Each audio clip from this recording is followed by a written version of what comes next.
آج کا درس سورہ قصص کی آیت نمبر 68 سے شروع ہوگا۔ اعوذ باللہ من الشیطان الرجیم، بسم اللہ الرحمن الرحیم۔ وَرَبُّكَ يَخْلُقُ مَا يَشَاءُ وَيَخْتَارُ مَا كَانَ لَهُمُ الْخِيَرَةُ سبحان اللہ وتعالی عما یشرکون۔ اور تمہارا پروردگار جو چاہتا ہے پیدا کرتا ہے اور جو چاہتا ہے پسند کرتا ہے، ان کو کوئی اختیار نہیں ہے۔ اللہ ان کے شرک سے پاک اور بہت بالا و برتر ہے۔ وَرَبُّكَ يَعْلَمُ مَا تُكِنُّ صُدُورُهُمْ وَمَا يُعْلِنُونَ۔ اور تمہارا پروردگار ان باتوں کو بھی جانتا ہے جو ان کے سینے چھپائے ہوئے ہیں، اور ان باتوں کو بھی جو یہ کھلا کھلا کرتے ہیں۔ وَهُوَ اللَّهُ لَا إِلَٰهَ إِلَّا هُوَ لَهُ الْحَمْدُ فِي الْأُولَىٰ وَالْآخِرَةِ وَلَهُ الْحُكْمُ وَإِلَيْهِ تُرْجَعُونَ۔ اللہ وہی ہے، اس کے سوا کوئی عبادت کے لائق نہیں۔ تعریف اسی کی ہے دنیا میں بھی اور آخرت میں بھی، اور حکم اسی کا چلتا ہے، اور اسی کی طرف تم سب واپس بھیجے جاؤ گے۔ قُلْ أَرَأَيْتُمْ إِن جَعَلَ اللَّهُ عَلَيْكُمُ اللَّيْلَ سَرْمَدًا إِلَىٰ يَوْمِ الْقِيَامَةِ مَنْ إِلَٰهٌ غَيْرُ اللَّهِ يَأْتِيكُم بِضِيَاءٍ أَفَلَا تَسْمَعُونَ۔ اے پیغمبر، اس سے کہو ذرا یہ بتلاؤ کہ اگر اللہ تم پر رات کو ہمیشہ کے لیے قیامت کے دن تک مسلط رکھے تو اللہ کے سوا کون سا معبود ہے جو تمہارے پاس روشنی لے کر آئے؟ بھلا کیا تم سنتے نہیں ہو؟ قُلْ أَرَأَيْتُمْ إِن جَعَلَ اللَّهُ عَلَيْكُمُ النَّهَارَ سَرْمَدًا إِلَىٰ يَوْمِ الْقِيَامَةِ مَنْ إِلَٰهٌ غَيْرُ اللَّهِ يَأْتِيكُم بِلَيْلٍ تَسْكُنُونَ فِيهِ أَفَلَا تُبْصِرُونَ۔ کہو ذرا یہ بتلاؤ کہ اگر اللہ تم پر دن کو ہمیشہ کے لیے قیامت کے دن تک مسلط کر دے تو اللہ کے سوا کون سا معبود ہے جو تمہیں وہ رات لا کر دے دے جس میں تم سکون حاصل کر سکو؟ بھلا کیا تمہیں سجھائی نہیں دیتا؟ وَمِن رَحْمَتِهِ جَعَلَ لَكُمُ اللَّيْلَ وَالنَّهَارَ لِتَسْكُنُوا فِيهِ وَلِتَبْتَغُوا مِن فَضْلِهِ وَلَعَلَّكُمْ تَشْكُرُونَ۔ یہ تو اسی نے اپنی رحمت سے تمہارے لیے رات بھی بنائی ہے اور دن بھی، تاکہ تم اس میں سکون حاصل کرو اور اس میں اللہ کا فضل تلاش کرو، اور تاکہ تم شکر ادا کرو۔ وَيَوْمَ يُنَادِيهِمْ فَيَقُولُ أَيْنَ شُرَكَائِيَ الَّذِينَ كُنتُمْ تَزْعُمُونَ۔ اور وہ دن نہ بھولو جب وہ ان مشرکوں کو پکارے گا اور کہے گا کہ کہاں ہے خدائی میں میرے وہ شریک جن کا تم دعویٰ کیا کرتے تھے۔ وَنَزَعْنَا مِن كُلِّ أُمَّةٍ شَهِيدًا وَقُلْنَا هَاتُوا بُرْهَانَكُمْ فَعَلِمُوا أَنَّ الْحَقَّ لِلَّهِ وَضَلَّ عَنْهُم مَّا كَانُوا يَفْتَرُونَ۔ اور ہم ہر امت میں سے ایک گواہی دینے والا نکال لائیں گے، پھر کہیں گے کہ لاؤ اپنی کوئی دلیل۔ اس وقت تم کو پتہ چل جائے گا کہ سچی بات اللہ ہی کی تھی، اور وہ ساری باتیں جو انہوں نے گھڑ رکھی تھی سب گم ہو کر رہ جائیں گی۔ آیت نمبر 68 پچھلے جمعے اس کے اوپر گفتگو کی تھی، اور وہ اس کی ایک تفسیر کے مطابق تھی۔ میں نے عرض کیا تھا کہ وَرَبُّكَ يَخْلُقُ مَا يَشَاءُ وَيَخْتَارُ، اس کی ایک تشریح یہ ہے کہ تمہارا پروردگار جو چاہتا ہے پیدا کرتا ہے، وَيَخْتَارُ، اور جو حکم چاہتا ہے وہ تمہارے لیے پسند کرتا ہے۔ جو حکم چاہتا ہے وہ تمہارے لیے پسند کرتا ہے، یعنی اللہ تعالیٰ ہمیں ہمارے لیے کیا حکم چاہتے ہیں تو وہ اللہ ہمارے لیے پسند کرتے ہیں، ہم اس کے مطابق عمل کرنے کے پابند ہیں، چاہے ہماری عقل میں آئے یا عقل میں نہ آئے، ہر صورت میں ہمیں اس کے اوپر عمل کرنا ہے۔ یہ ایک مطلب ہے۔ اس کو حضرات مفسرین یوں بھی بیان کرتے ہیں کہ جس طرح تکوینی اختیارات اللہ تعالیٰ کو ہیں، اسی طرح تشریعی اختیارات بھی اللہ تعالیٰ کو۔ تکوینی اختیارات کا مطلب یہ کہ کائنات میں کیا چیز پیدا کرتی ہے، کس مقدار میں پیدا کرتی ہے، یہ تکوینی اختیارات یہ اللہ تعالیٰ کی مرضی سے ہوتا ہے۔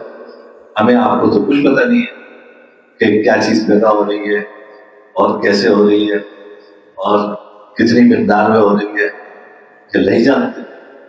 اسی طرح تشریعی اختیار بھی اللہ تعالیٰ کے پاس ہے۔ تشریعی اختیار کا مطلب یہ کہ بندوں کو کیا حکم دینا ہے، بندوں کو کیا حکم دینا ہے، انہیں کیا بات کرنے کے لیے کہنا ہے اور کس کام اور کن کاموں سے روکنے کے لیے کہنا ہے۔ ہمیں آپ کو کچھ نہیں پتا، بس اللہ تعالیٰ جس کام کو کرنے کا حکم دے وہ کام کرنا ہماری ذمہ داری ہے، جس سے رکنے کا حکم دے اس سے رکنا ہماری ذمہ داری ہے۔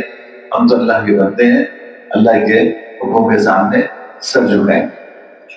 یہ ایک مطلب۔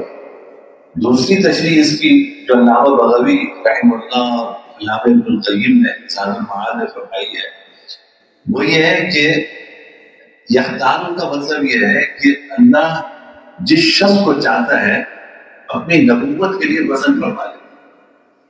ربک یخلق ما یشاء، تمہارا پروردگار جو چاہتا ہے پیدا کرتا ہے۔ ویختار، اور جسے چاہتا ہے، جسے چاہتا ہے اپنی نبوت کے لیے منتخب فرما لیتا ہے، جسے چاہتا ہے اپنی نبوت کے لیے پسند کر لیتا ہے۔ تو یہاں پہ یختاروں کا مطلب نبوت کے لیے پسند کرنا ہے، کہ اللہ جس کو چاہتے ہیں اپنی نبوت کے لیے پسند کرنا ہے۔ تو اس سے اشارہ اس بات کی طرف ہے کہ یہ جو مشرکین مکہ کہتے تھے نا کہ وَقَالُوا لَوْلَا نُزِّلَ هَٰذَا الْقُرْآنُ عَلَىٰ قَرْيَةٍ وَلَوْلَا نُزِّلَ هَٰذَا الْقُرْآنُ، کہ یہ قرآن کیوں نہیں نازل کیا گیا؟ یہ جو دو بڑی بستیاں ہیں، ان میں سے کسی رہنے والے پر کیوں نہیں نازل کیا؟ ایک بڑی بستی مکہ مکرمہ کی تھی اور ایک طائف کی تھی، تو ان میں سے کسی بڑے سردار پر قرآن نازل کیا جاتا۔ نازل ہو رہا ہے تو ایک یتیم پر نازل ہو رہا ہے، نہ وہ مالی وسعت کے لحاظ سے کوئی نمایاں مقام ہے اس کا، باپ بھی نہیں، دادا کا بھی انتقال ہو گیا، تو یہی ملا تھا قرآن کریم میں۔ تو اللہ تعالیٰ اس کی تردید فرما رہے ہیں کہ دیکھو یہ ہمارا کلام ہے، ہم اس کے لیے جس کو چاہے منتخب کرنا، یہ تمہاری مرضی اس میں نہیں چلی۔ ہم نے محمد الرسول اللہ صلی اللہ علیہ وسلم کو اپنی رسالت کے لیے منتخب فرما لیا، تو بس یہ ہماری پسند ہے، اس میں آپ کو کوئی اعتراض کا حق نہیں۔ معلوم ہوا کہ کسی کو بھی جو ترجیح حاصل ہوتی ہے اللہ تعالیٰ کی جانب سے، عموماً اس آیت سے معلوم ہوتا ہے کہ وہ اللہ کا انتخاب ہوتا ہے، اللہ کی طرف سے فوقیت اور فضیلت حاصل ہوتی ہے۔ اس میں انسان کے اعمال کا کسی حد تک دخل ہوتا ہے، لیکن وہ بنیاد نہیں ہے، وہ بنیاد نہیں ہے۔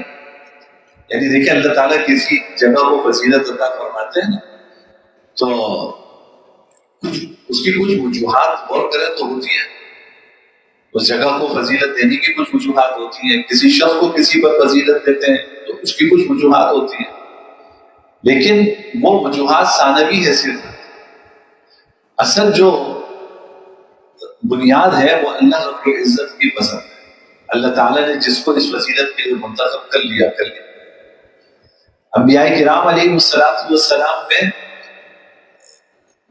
ٹھیک ہے، یعنی ان سب کا انتخاب اللہ رب العزت کی طرف سے، لیکن اللہ رب العزت بھی جو انتخاب کا فیصلہ فرماتے ہیں اس میں ان لوگوں کی صلاح اور ان کی نیک فطرت کبھی کسی حد تک عمل دخل ہوتا ہے۔ یعنی بچپن سے اللہ انبیاء کرام علیہ السلام جو نشو و نما پاتے ہیں اور جو پروان چڑھتے ہیں جس ماحول میں، وہ دوسروں سے ہمیشہ نمایاں ہوتے ہیں، دوسروں سے ہمیشہ نمایاں ہوتے ہیں، یعنی بچپن ہی سے باری تعالیٰ کی نگاہوں میں ہوتے ہیں، اور ان کا تقوی، ان کی صلاح، ان کی طبیعت کی سلامتی یہ بچپن ہی سے ذرا مختلف ہوتی ہے۔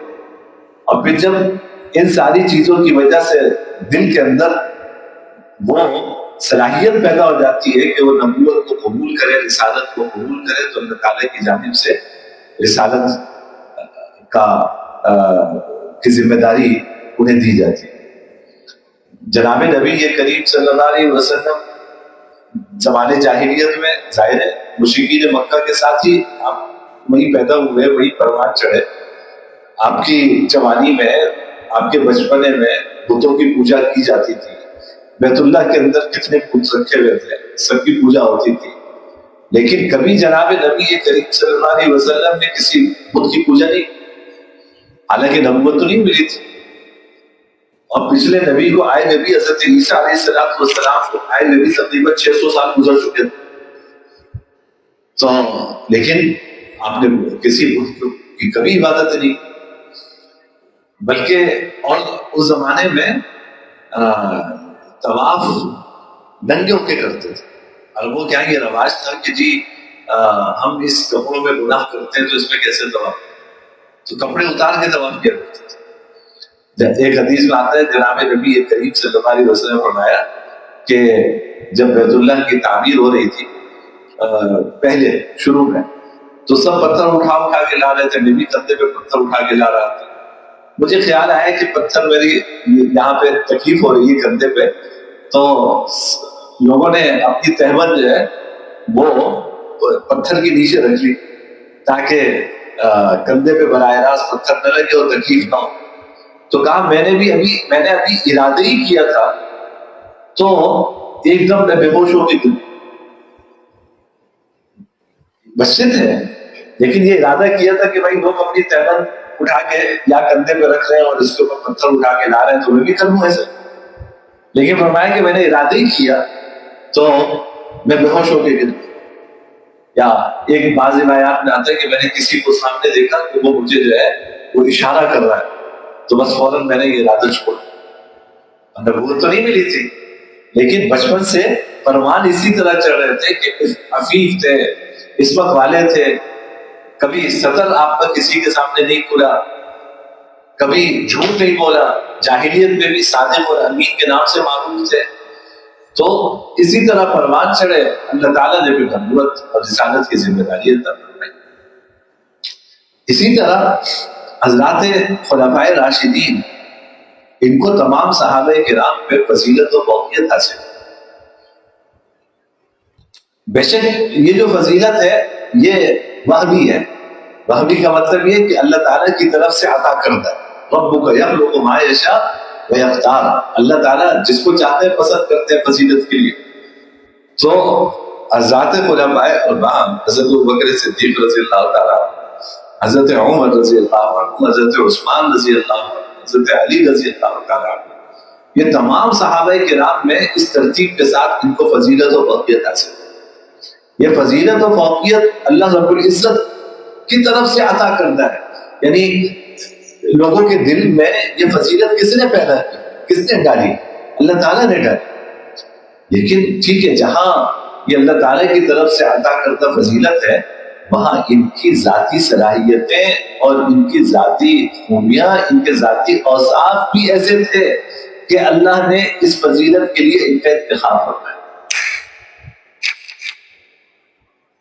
اللہ نے اس فضیلت کے لیے ان کا انتخاب جو فرمایا وہ ایسے نہیں فرمایا، وہ ذاتی اوصاف اللہ نے ان کے اندر ایسے رکھے تھے، ان کے اعمال ایسے تھے، ان کے اخلاق ایسے تھے، ان کا کردار ایسا تھا کہ اللہ رب العزت نے اس ساری چیزوں کی وجہ سے ان کو اس فضیلت کے لیے منتخب فرمایا اور پوری امت کے دلوں میں ان کی فضیلت نکالی۔ حرم مکہ کو فضیلت حاصل ہے، اللہ کی طرف سے فضیلت حاصل ہے، لیکن حرم مکہ کی اپنی بھی کچھ خصوصیات ہیں کہ جس کی وجہ سے اللہ تعالیٰ نے اس کو اس فضیلت کے لیے منتخب فرمایا۔ حرم مدینہ کو فضیلت حاصل ہے، وہ اس میں بھی اس مقام کا بھی عمل دخل ہے، اور وہاں کے رہنے والوں کا بھی عمل دخل ہے کہ اللہ تعالیٰ نے اس کو یہ فضیلت عطا کی۔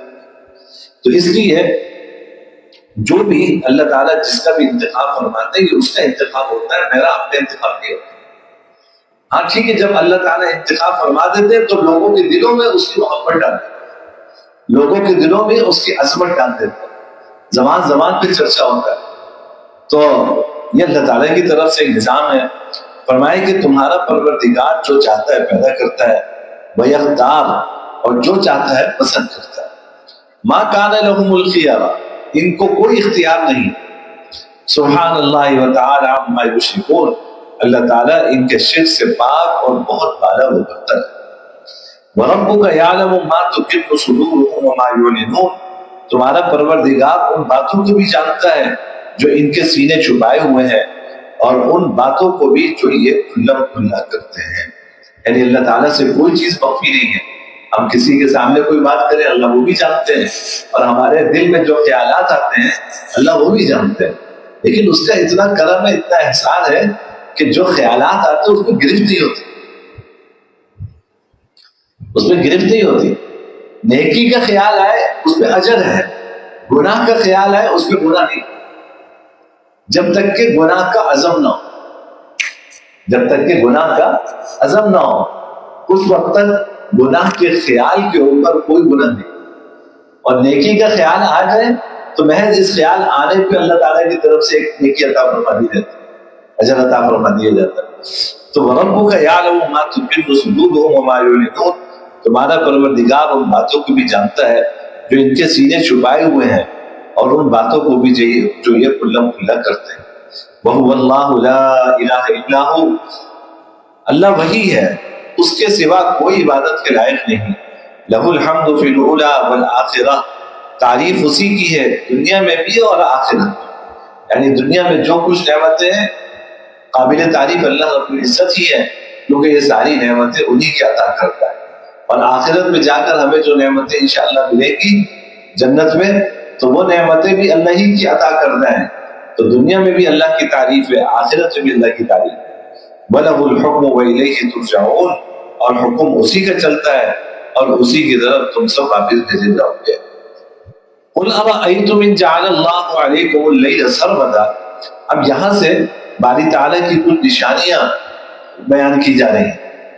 مثلا پہلی نشانی یہ بیان فرمائی کہ دیکھو اللہ تعالیٰ نے رات بھی رکھی ہے دن بھی رکھا ہے، لیکن 24 گھنٹوں میں کچھ حصہ رات کا ہے کچھ حصہ دن کا ہے. تو اگر اللہ تعالیٰ رات ہی رات کر دیتے تو کوئی اور ہے جو اس پہ قادر ہوتا کہ روشنی پیدا کرتا؟ اور اگر اللہ تعالیٰ دن ہی دن رکھ دیتے تو کون ہے جو اس بات پہ قدرت رکھتا ہو کہ وہ رات لے کر آ جائے، تاریکی لے کر آ جائے؟ یہ اللہ رب العزت کا کرم ہے، اس کا احسان ہے کہ اس نے ہمارے لیے رات بھی رکھی ہے، اس نے ہمارے لیے دن بھی رکھا ہے. اور رات اور دن کا مقصد آگے خود ہی بیان فرماتی ہے کہ رات کا مقصد یہ ہے کہ انسان سکون حاصل کرے، اور دن کا مقصد یہ ہے کہ آپ کمائیں، محنت کریں، مزدوری کریں. تو اب سردیوں میں دن چھوٹے ہیں راتیں بڑی ہیں، تو کوئی آدمی کہے کہ میں دن جو ہے سردیوں کا مل کر سب پورے سائنسدان مل جائے اور کوشش کرے کہ سردیوں کے دن بڑے کر لیں اور راتیں چھوٹی کر دیں، تو کوئی نہیں کر سکتا.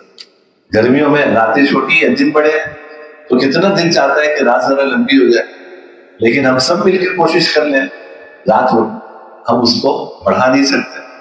یہ اسی کی قدرت ہے، اسی کی طاقت ہے کہ اس نے یہ گردش ایام رکھی ہے کہ کبھی دن ہے تو کبھی رات ہے، کبھی کے دن بڑے کبھی کی راتیں بڑی، کبھی کے دن چھوٹے کبھی کی راتیں چھوٹی. یہ اس کی حکمت ہے.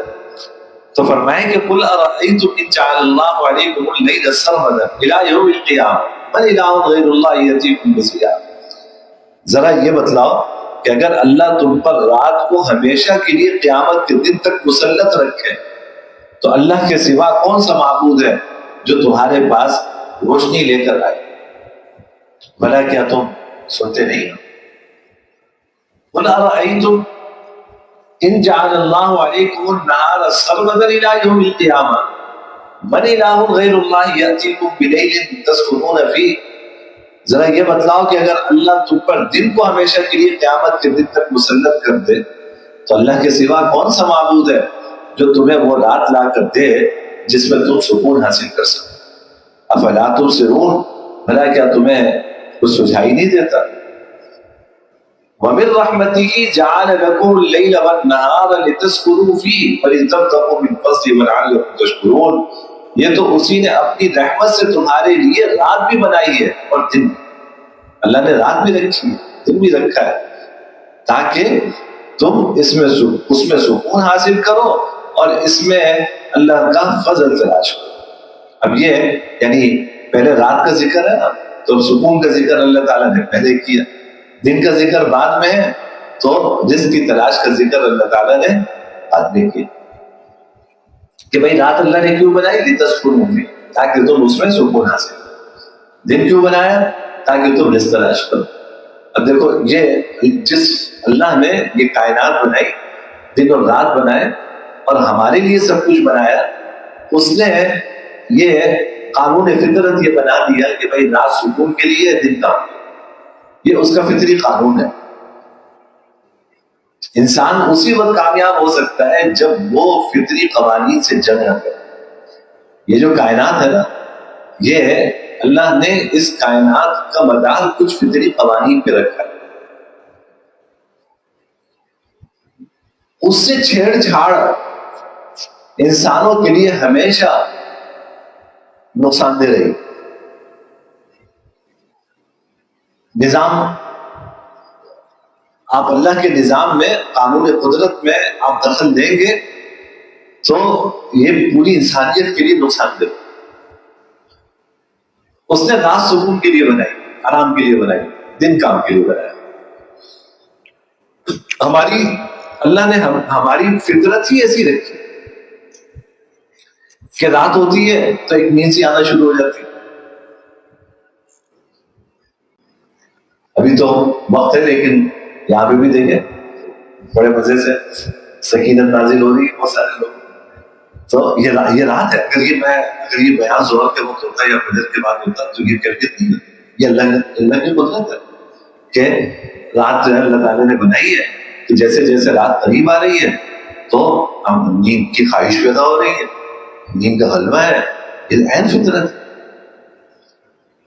اور دن اللہ نے کام کے لیے بنایا ہے، تو اس وقت انسان صبح تازہ دم ہوتا ہے کام کے لیے، رات کو سوتا ہے تو جیسے کسی نے سارا جسم دبا کر آپ کو پرسکون کر دیا، اب آپ صبح جو ہے وہ تازہ دم ہے کام کے لیے۔ اگر اس فطرت کے خلاف ہم کریں گے تو زیادہ عرصے کر نہیں سکتا۔ کہتے ہیں کہ جو لوگ رات کی ڈیوٹی کرتے ہیں تو کچھ وقت تو کر لیتے ہیں کہ رات کو جاگ رہے ہیں، دن میں سو رہے ہیں، لیکن اس کا اثر ان کی صحت پہ پڑتا ہے، ان کی صحت پہ اس کا اثر پڑتا ہے۔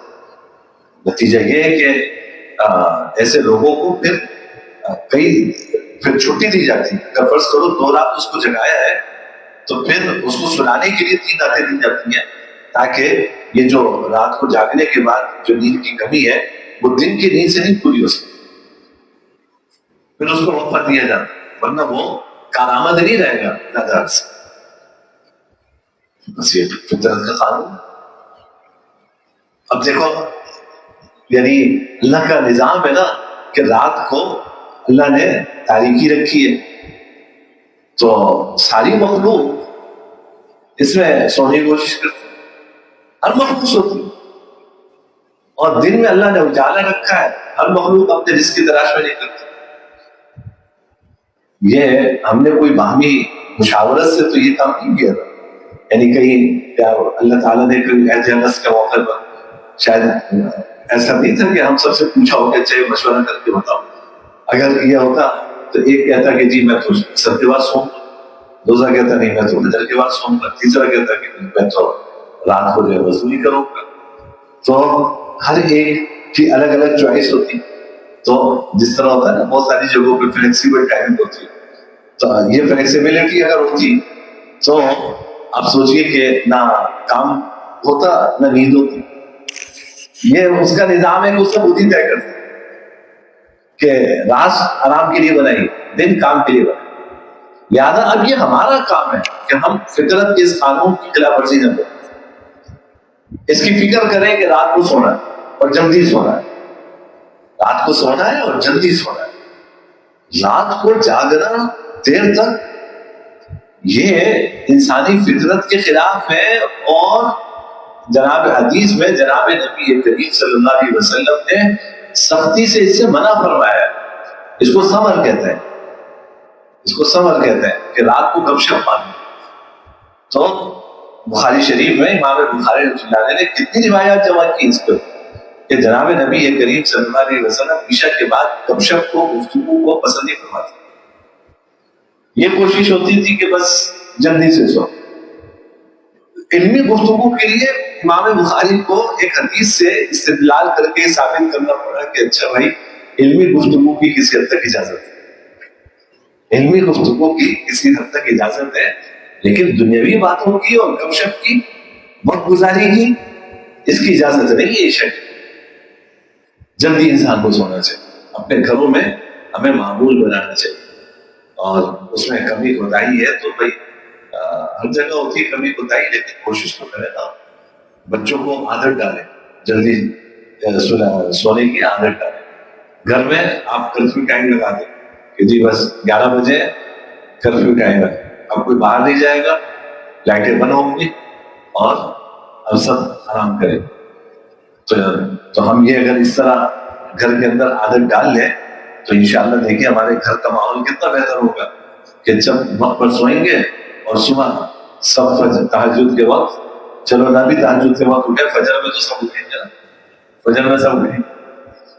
مجھے افسوس ہوتا ہے، مجھے حیرت ہوتی ہے جب میں کبھی شادی وادی میں گئے اور رات کو آنے میں دیر ہو گئی، تو جب میں آتا ہوں سوسائٹی میں تو ادھر سے جہاں چائے کھانا ہے تو میں وہاں سے جب گزرتا ہوں مجھے افسوس ہوتا ہے، نوجوان لڑکے ہیں، بچے ہیں، بیٹھے ہوئے، رات کا 1 بج رہا ہے، وہ یہاں بیٹھے ہوئے، نہ جانے کب اٹھتے ہوں گے یہاں سے۔ یہ بھی تو کسی کے بچے ہیں، ماں باپ کا ہے، ہو سکتا ہے وہ بھی جانے رہے، لیکن یہ امکان ہے کہ وہ سو رہے ہوں گے، ان کو یہ خبر نہیں ان کے بچے کا ہے۔ پھر یہیں سے غلط صحبتیں بچوں کو ملتی ہے، اور وہ غلط صحبت میں پڑھ کر نہ جانے کن کن چیزوں میں مبتلا ہوتے ہیں، پھر آپ روتے ملتے۔ اب رونے سے کیا فائدہ؟ اب آپ روئے لاکھ رو۔ جب وقت تھا کہ آپ اپنے بچوں کی فکر کرتے، ان کو دیکھتے، اپنے ساتھ رکھتے، ان کی سرگرمیوں پہ آپ نگاہ رکھتے کہ کہاں جا رہے ہیں، کہاں جا کے بیٹھ رہے ہیں، کس کے ساتھ اٹھ رہے ہیں بیٹھ رہے ہیں، آپ نے اس وقت کوئی توجہ نہیں دی۔ آپ اپنے دوستوں میں مگن رہے، بچے اپنے دوستوں میں مگن رہے۔ جب غلط صحبت کے نتیجے میں اب وہ رات کو آ رہے ہیں 2 بجے 3 بجے 4 بجے گھر آ رہا ہے، اب آپ لاکھ کہیں وہ تھوڑی سنے گا، وہ تو ماں باپ سے لڑنے کو تیار ہے، اور صبح سونا بیٹھ 12 بجے سو کے اٹھ رہا ہے، نہ کام کا نہ کاج کا، بس۔ تو یہ کمی ہماری طرف سے ہوتی ہے۔ ہم سب یہ عہد کریں اور اس پر عمل کریں کہ اپنے گھر میں جلدی سونے کا ماحول بنائیں۔ تو انشاءاللہ جلدی سونے کا ماحول بنائیں گے، تھوڑا سا وقت لگے گا، لیکن آپ کی نسلیں آپ کو دعا دیں گی۔ میرے والد اللہ تعالیٰ کی مغفرت فرمائے، ان کے درجات بلند فرمائے، ہمیں وہ ایک وقت تھا کہ ہمیں لگتا تھا ہم یہ سختی کر رہے ہیں، ہمیں آزادی نہیں ہے۔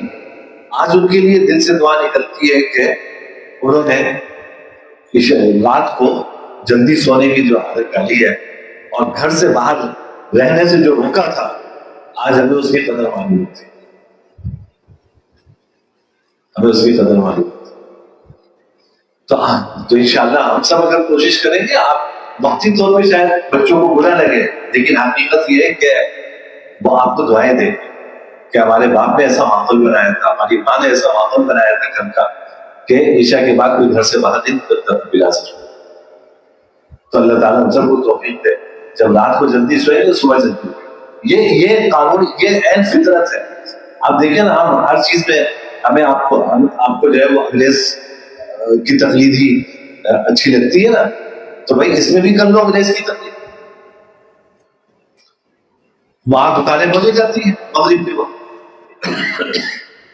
صبح سب نکلتے ہیں کام، تو آپ کو کیا صرف فیشن ہی کے اندر تقلید کرنی ہے مغرب؟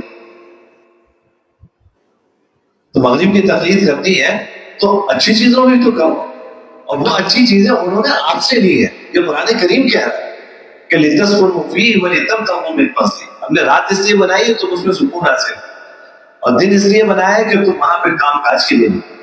ہمارے یہاں جو دکاندار ہیں سوسائٹی میں بھی رہنے والے ہیں، یہ گھر پہنچتے ہیں کوئی رات کی 11 بجے کے آس پاس، رات 10-11 بجے کی اپنی دکانیں بند کر کے پہنچتے ہیں. پھر ظاہر گھر والوں کو بھی وقت دینا ہے نا.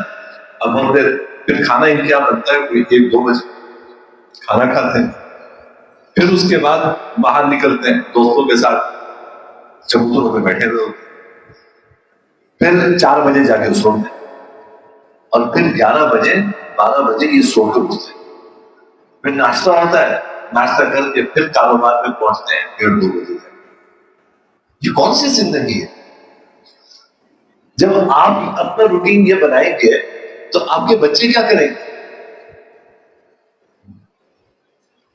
ان کی تعلیم متاثر ہوتی ہے. ظاہر ہے جب ماں باپ رات کے 4 بجے سو رہے ہیں تو بچے کیا اسکول جائیں گے پابندی سے؟ مدرسے جائیں گے؟ نہ وہ اسکول کے نہ مدرسے کے، وہ بھی اسی رنگ میں رنگ ہے. آپ دکان پہ تو وہ بھی پھر اسی طرح دکان پہ 2 بجے اٹھ کے جائے گا، اور رات کو جائے پھر وہ 4 بجے سوئے. تو میرے بھائی یہ بہت اہم چیز ہے. اللہ تعالیٰ ہمیں اس عمل کی توفیق عطا فرمائے کہ اللہ نے رات کس مقصد کے لیے بنائی ہے وہ پیش نظر رکھے، دن کس مقصد کے لیے بنایا ہے وہ پیش نظر رکھے. رات آرام کے لیے بنائی ہے اس میں آرام کریں، دن محنت مزدوری کے لیے بنایا ہے دن میں کام کاج کریں. صبح سویرے اپنا کام شروع کریں، کام پہ نکلیں، محنت کریں، اور اس کے بعد کوشش کریں کہ جی شام تک اپنے گھر واپس آئیں، اور پھر اپنے بچوں کے ساتھ رہیں اور رات کو جلدی سونے کی عادت ڈالیں. یہ قانون فطرت کے عہد مطابق ہے. تو فرمائے کہ لِتَسْكُنُوا فِيهِ وَلِتَبْتَغُوا مِن فَضْلِهِ وَبِرَحْمَتِهِ جَعَلَ لَكُمُ اللَّيْلَ وَالنَّهَارَ. اللہ تعالیٰ یہ تو اس سے اپنی رحمت سے تمہارے لیے رات بھی بنائی اور دن بھی، تاکہ تم اسے سکون حاصل کرو اور اس میں اللہ کا فضل تلاش کرو. ہمارے بڑے جو ہیں دارالعلوم میں ہمارے اساتذہ، وہ ابھی تک اس کی فکر میں، یعنی ہمارے یہاں بچے عام طور پہ عشاء کے بعد جو دن میں پڑھا ہوتا ہے نا درسگاہوں میں اساتذہ سے پیریڈز پڑھے ہوتے ہیں، کتابیں پڑھی ہوتی ہیں، تو اس کا تکرار کرتے ہیں، یعنی ایک دوسرے کے ساتھ اس کا مذاکرہ کرتے ہیں، اپنا سبق پکا کرتے ہیں کہ استاد نے کیا پڑھایا تو وہ سمجھتے ہیں. ہوم ورک کرنا ہوتا ہے وہ کرتے ہیں، لکھتے ہیں. اس میں 10:30-11 بج جاتے ہیں. تو ابھی بھی ہمارے دارالعلوم میں یہ مشورہ چل رہا ہے کہ کسی طرح ہم اپنی اس روٹین کو چینج کریں.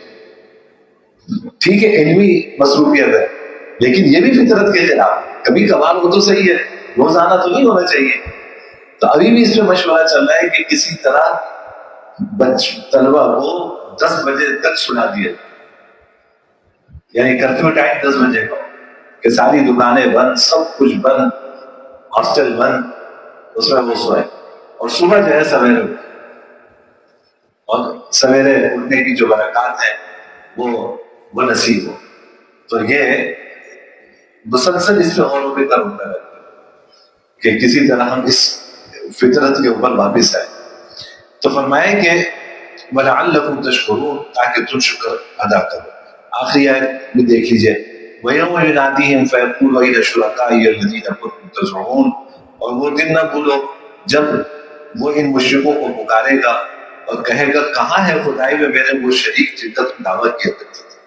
وَنَزَعْنَا مِن كُلِّ أُمَّةٍ شَهِيدًا، اور ہم ہر امت میں سے ایک گواہی دینے والا نکال لائیں گے. یہ نبی ہوگا وقت کا، اس امت کا نبی ہوگا، اللہ ان کو گواہ بنا کر پیش کریں گے. فَقُلْنَا هَاتُوا بُرْهَانَكُمْ، اب ہم ان سے کہیں گے ان مشرکوں سے کہ لاؤ اپنی دلیل. فَعَلِمُوا أَنَّ الْحَقَّ لِلَّهِ، اس وقت ان کو پتہ چل جائے گا کہ سچی بات اللہ ہی کی تھی. وَضَلَّ عَنْهُمْ مَا كَانُوا يَفْتَرُونَ، اب وہ ساری باتیں جو انہوں نے گھڑ کی تھی سب گم ہو کر رہ جائیں گی. وآخر دعوانا الحمد للہ رب العالمین والصلاة والسلام علی سیدنا اللہم لک الحمد کما ينبغی لجلال وجهک وعظیم سلطانک. یا اللہ ہم سب کے گناہوں کو معاف فرما، یا اللہ ہماری مغفرت فرما، یا اللہ ہمارے اعمال و اخلاق کی اصلاح فرما، یا اللہ قرآن کریم پر عمل کی توفیق نصیب فرما. یا اللہ اس کی تعلیمات پر عمل کرنے کی توفیق عطا فرما. یا اللہ قرآن پاک کو ہمارے لیے باعث نور بنا. یا اللہ باعث نجات بنا. یا اللہ تمام مخلص و خار بنا. یا اللہ ہمارے لیے ہدایت کا ذریعہ بنا.